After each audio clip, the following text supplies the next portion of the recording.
位，有件重大嘅事情要大家幫幫手，因為個客啲數未找，今個月份糧可唔可以遲2日出啊？唔係啩？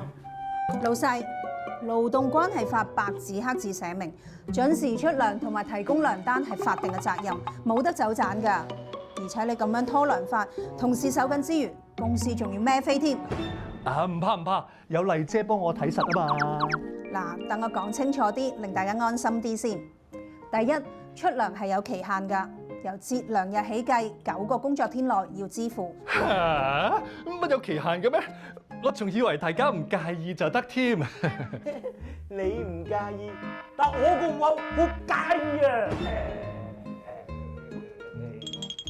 等我講埋支付地點同埋方式啊。第一，工資要喺澳門嘅工作地點發出，除非你哋提前約好其他地方，但係約好嘅話要方便員工。第二，千祈唔好喺酒吧、娛樂場呢種地方發工資，除非員工本來就喺嗰度返工。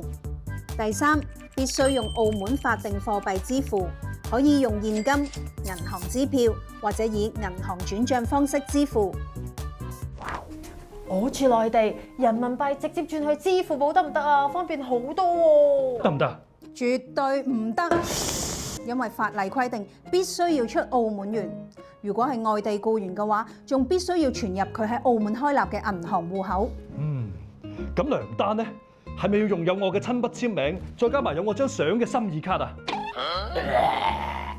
正經啲，糧單係法定文件，少一樣都唔得㗎，必須要有齊以下7大項目： 1. 僱主身份資料，例如公司名、地址；第2，員工姓名同埋職位，例如芝芝全名叫布芝芝，職位係行政助理，都要寫清楚；第3，社保基金號或者法定編號；第4，報酬對應嘅期間，例如2025年12月份；第5，報酬明細，例如基本工資多少、獎金多少、津貼多少；第6，所有扣款明細，例如遲到、請事假等等，都要寫清楚；第7，應收淨金額，即係最後到手嘅錢係幾多。